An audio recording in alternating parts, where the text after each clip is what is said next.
Welcome to the deep dive. Today, we're really zeroing in on some core ideas about kids and parenting. Yeah, looking at how those early years play out. Exactly. We'll be exploring, how much our first bonds really shape our future down the line. hmm And also how we as adults think about our own relationships, Hmm. our own attachment patterns. Right, and then different ways parents actually parent, different styles. It's all about getting a better handle on that journey from babyhood to being grown up and, well, the people who raise us. Okay, so let's unpack this, starting with early attachment. It just feels right, doesn't it? That your very first bond, that connection with a caregiver. It seems like it should have this huge, lasting impact. Yeah. Like a foundation for everything else, like that need for a safe haven, a secure base to explore from. It comes from that consistent, sensitive care, right? It does feel intuitive. And look, that early bond is really important for a child's sense of security, no doubt about it. I sense a but coming. Well, yeah. When you really dig into the research, the long-term predictive power, it's maybe not as absolute as we might think. Ah, okay. So those categories they use: secure, avoidant, resistant, disorganized. They don't perfectly predict what happens later. They give us some information for sure, but it's not like destiny. What's really interesting is that research shows these classifications can actually change for the same person over time. Oh, wow. So it's not set in stone from infancy. Not necessarily. And you also see different patterns depending on the group you study. Like a general community sample might look different from a group facing more challenges, more adversity. Right, right. Different life circumstances. Exactly. So those early experiences are formative, yes. But it's probably better to think of development as this ongoing thing. It's shaped by loads of experiences. So the initial attachment is like planting a seed. Yeah, a good analogy. But then you've got the soil, the weather, how it's cared for later on. All that matters too. Yeah. Later relationships, life events, they all keep shaping us. Okay, that makes a lot more sense. It takes some pressure off, maybe. Understanding it's not all decided in the first year. I think so. It highlights that relationships and experiences throughout life continue to mold us. So thinking about that, attachment doesn't just stop mattering when we're kids, right? It carries on into adulthood. Precisely. The theory extends very effectively to adult relationships. We talk about internal working models of attachment in adults. Internal working models. Yeah. Okay, what does that mean exactly? Think of them as sort of like the mental scripts we carry around, Ah. ideas about relationships based on our experiences. Are people generally reliable? Can I depend on others? Will my needs get met? Ah, so it's like the blueprint we develop based on those early caregiver experiences, but maybe tweaked by later stuff too. Exactly. Formed early, but refined over time. And these models really do influence how we approach intimacy, closeness, relying on others as adults. There's work, like Kim Bartholomew's, that explores different patterns in these adult models. So how I related to my parents potentially influences how I interact with, say, my partner or close friends now. There's definitely evidence for that connection. And it even links to parenting. Some research suggests a mother's reflections on her own childhood attachment experiences can relate to her baby's attachment pattern. Wow, so it's kind of passed down, not genetically, but through experience and how we learn to relate. In a way, yes. An intergenerational pattern. Our own upbringing casts a shadow, often unconsciously, on how we might parent.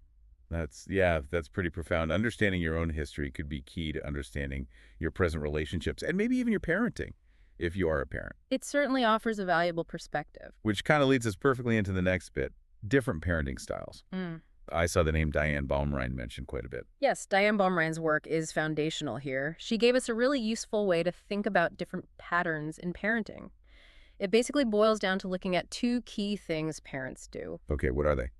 First, how much warmth and responsiveness they show, affection, support, being attuned.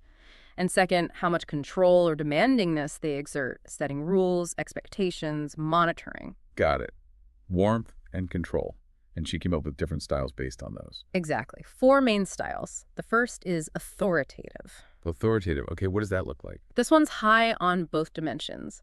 Lots of warmth and responsiveness, but also clear rules and high but reasonable expectations. They explain rules, they listen, they're supportive. And that was generally seen as pretty positive, right, for kids' development? That's what a lot of the research suggests, yeah. Kids tend to do well socially, academically. They feel understood, but also guided. Okay, so it's next. Then you have authoritarian parenting. Authoritarian. Sounds stricter. It is. The style is high on control and demands, but low on warmth and responsiveness. Think strict rules, obedience expected, often less explanation, more because I said so.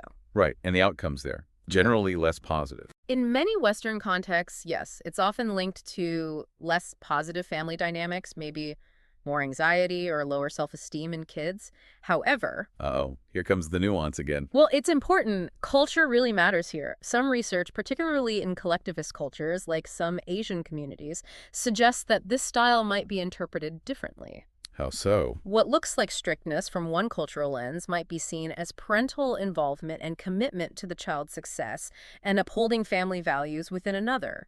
So the meaning and impact aren't always universal. That's a really crucial point. Avoids making sweeping judgments. Okay, so authoritative, authoritarian. Oh. What are the other two? There's permissive parenting. This is kind of the opposite of authoritarian in some ways. Okay. High on warmth and responsiveness, very loving, very accepting, but low on demands and control. Few rules, few expectations. Parents act more like friends sometimes. Letting kids figure it all out themselves, maybe too much. Potentially, yeah. Kids might struggle with self-regulation or boundaries later on. And the last one. The fourth style is neglectful or uninvolved, and that's low on both dimensions. Low warmth and low control. Exactly. Low responsiveness, few demands. Parents seem disengaged, maybe overwhelmed, or just not prioritizing the parenting role. And I imagine that's not good. Yeah, research pretty consistently links neglectful parenting with the most negative outcomes for children across the board. It's a lack of that essential connection and structure. It's quite a sobering framework when you lay it out like that. But I guess real life is messier. Parents don't always fit neatly into one box. No, absolutely not. Most parents probably use a mix of styles depending on the situation, the child, how stressed they are. These are more like general tendencies or patterns researchers identified. Helpful categories for thinking, but not rigid labels. Precisely. Parenting is incredibly complex. Think about the child's own temperament, the family's situation, culture, daily life. So many factors interact. Baumrind styles give us a starting point for discussion. Okay, so pulling this all together, we've seen that early attachment, while it's definitely important, isn't this fixed predictor of everything. Right. It's a foundation, but life builds on it in complex ways. And our adult attachment patterns, those internal working models, grow out of that but keep evolving, and they shape our current relationships, including potentially how we parent. Mm-hmm. Showing that intergenerational link. And then Baumrind styles, authoritative, authoritarian, permissive, neglectful, give us a lens to understand different parenting approaches, always keeping in mind that cultural context is key and reality is complex. Exactly. The big picture is that child development, parenting, it's all shaped by so many interacting forces. These different ideas, attachment across the lifespan, parenting styles, they're just tools to help us understand that intricate process a bit better. And maybe understand ourselves a bit better, too. Definitely. So for you listening, maybe think about how these perspectives connect with your own life, your upbringing perhaps, or if you're raising kids, your own approach. It's certainly given us a lot to chew on. Hopefully some useful insights. We hope so. Thanks for joining us for this deep dive.